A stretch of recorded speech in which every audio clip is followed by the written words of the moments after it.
안녕하세요. EBS 평생학교 시청자 여러분, 피부과 전문의 임재우입니다. 벌써 7번째 시간입니다.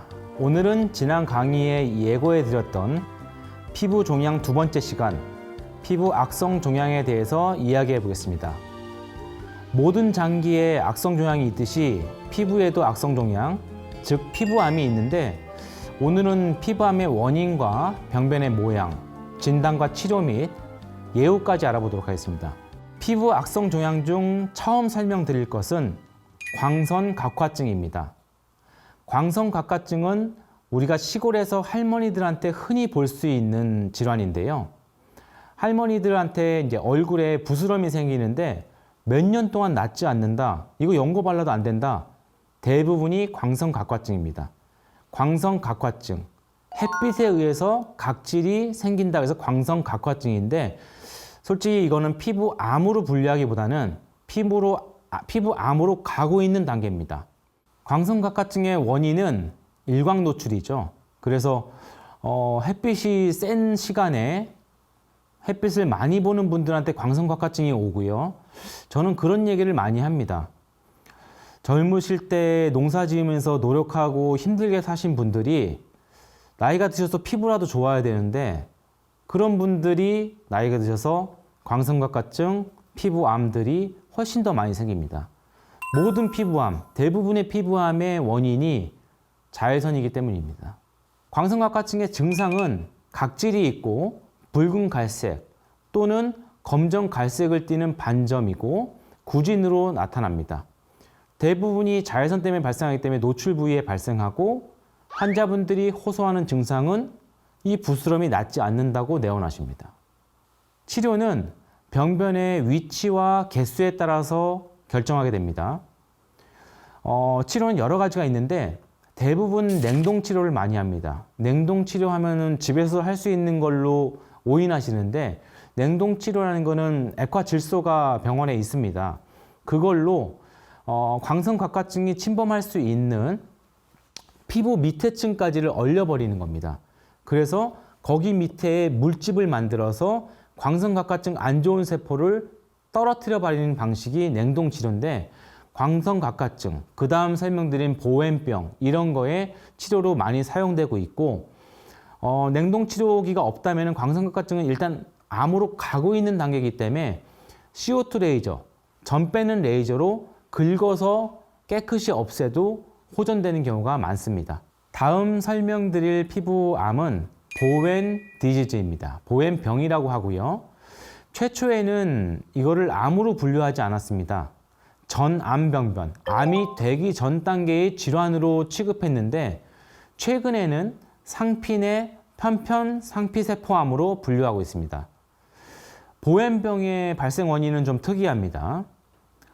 자외선은 당연히 들어가고요. 자외선에 의한 피부 손상, 비소 중독, 요게 특이한데, 그거를 많이 먹은 분들이 햇볕 쪼이지도 않았는데 허벅지, 몸통 이런 데에 갈색 반점이 생겨서 오면은 보웬 디지즈, 보웬병입니다. 그리고 역시나 자외선 같은 방사선 치료도 보웬병을 일으키는 원인이 되고, 바이러스 드물게 있습니다. 겉으로 보이는 증상 설명드리겠습니다. 붉은색의 인설을 동반한 판 또는 반이고 어느 부위에도 발생할 수 있고, 병변의 모양은 주변과 경계가 명확하고 붉은 반 사이에 서서히 각화 내지는 딱지가 생기고, 그 다음에 진행됐을 때 궤양까지 발생합니다. 궤양 발생하기 전에는 보웬병을 우리가 검버섯하고 혼돈될 수 있어요. 그래서 보웬병인지 검버섯인지 잘 구분을 해야 되는데, 보웬병은 검버섯처럼 여러 개가 생기지 않습니다. 보통 한두 개이기 때문에 한두 개의 검버섯이 딱 있다, 일단 심상치 않게 생각하고 병원에 가시는 게 좋겠습니다. 다음 피부암으로는 기저세포암입니다. 인간한테 생기는 가장 흔한 암입니다.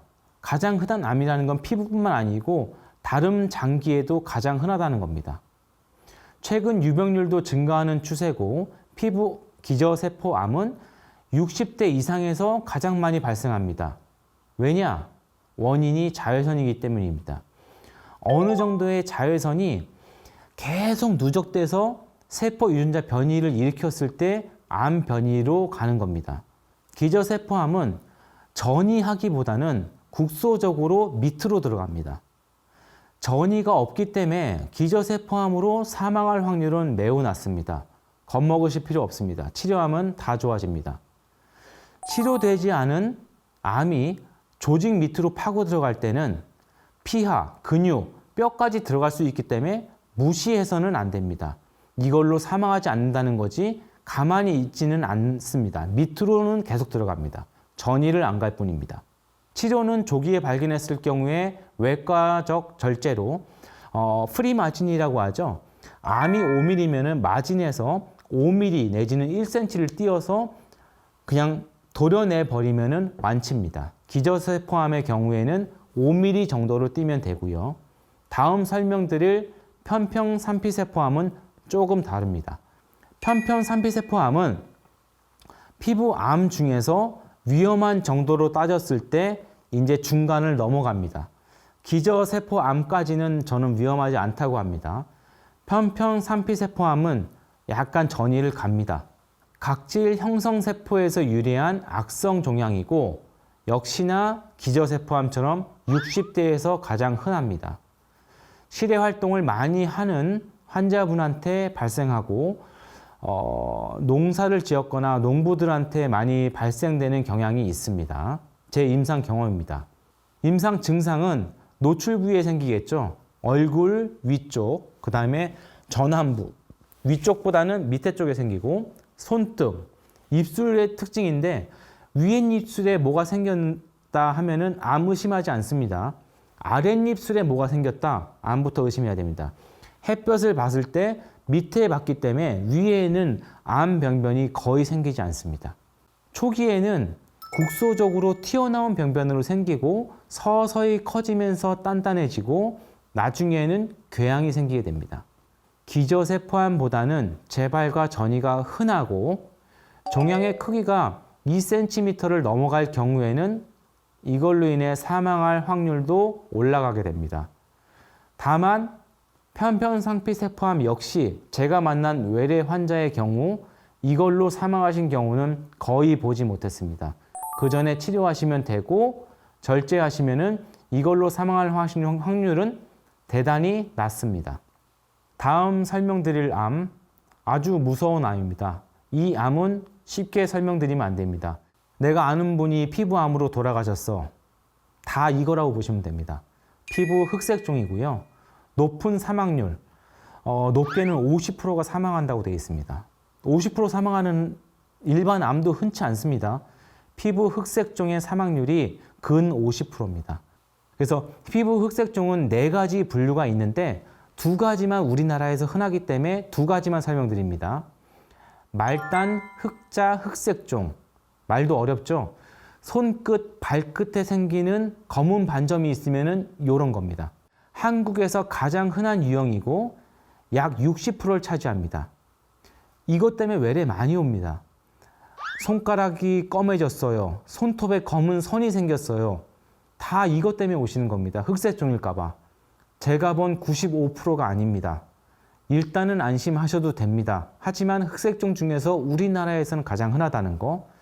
사지, 말단, 손톱, 특히 손바닥, 발바닥에 많이 생깁니다. 그래서 손바닥, 발바닥 점을 안 좋은 점이라고 얘기하는 겁니다. 또 하나, 조갑 밑에, 조갑이라는 건 손톱 밑이죠. 손톱 밑에 생기는 흑색종. 이것 때문에 손톱이 검게 생기면은 다 외래로 오시죠. 그냥 검은 점만 검은 라인만 생겼을 경우에는 흑색종 아닙니다. 안심하셔도 되고요. 허친슨 징후라고 합니다. 허친슨 징후. 손톱이 검해졌는데 손톱을 싸고 있는 주변 정상 피부가 검해지면은 이거는 좋지 않습니다. 이거는 말단 흑자 흑색종의 사인입니다. 그래서 조갑 주변, 손톱 주변까지 검은지를 보는 게 감별 포인트입니다. 2번째 흑색종, 우리나라에서 발견되는 2번째 흑색종, 결절성 흑색종입니다. 이거는 그냥 봐도 암처럼 생겼습니다. 튀어나와 있고요. 혹이 까만색으로 자리를 잡고 있습니다. 나중에 다시 설명드리겠습니다. 흑색종을 감별해야 되는 포인트입니다. A, B, C, D, E라고 얘기했는데 이거는 피부과 선생님들의 족보입니다. 족보하면 시험 볼 때 족보라고 하죠. 그래서 흑색종의 진단 포인트입니다. A, 에이시메트리, 비대칭성을 띠고 있으면 흑색종을 의심해야 됩니다. B, 보더입니다. 표면이 불규칙할 경우.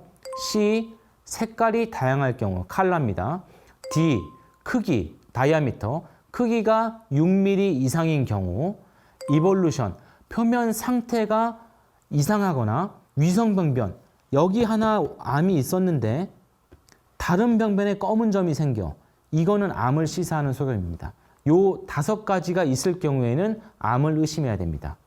치료는 당연히 수술로 절제해야 되고요. 정상 조직을 충분히 포함해서 절제해야 되고, 안타깝게도 손가락, 발가락에 생길 경우에는 마디를 같이 절제하는 경우도 흔히 생기고요.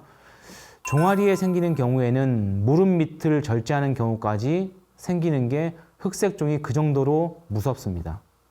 대부분의 피부암의 발생 원인이 자외선입니다. 평소에 과도한 자외선에 노출되는 일을 피하시는 것이 중요하고, 오늘 설명드린 피부암 중에 특히 위험한 암은 악성 흑색종입니다. 이를 제외하고 피부암 대부분이 생명과는 큰 연관이 없으니 저는 또 안심시켜 드리고 싶습니다. 적절한 시기에 진단받고 치료받으신다면 피부암으로 인해 목숨을 잃는 일은 없습니다. 다음 시간은 마지막 강의입니다. 손톱, 발톱의 변화가 여러분의 건강에 주는 신호에 대해서 알아보도록 하겠습니다. 오늘도 시청해 주셔서 감사합니다.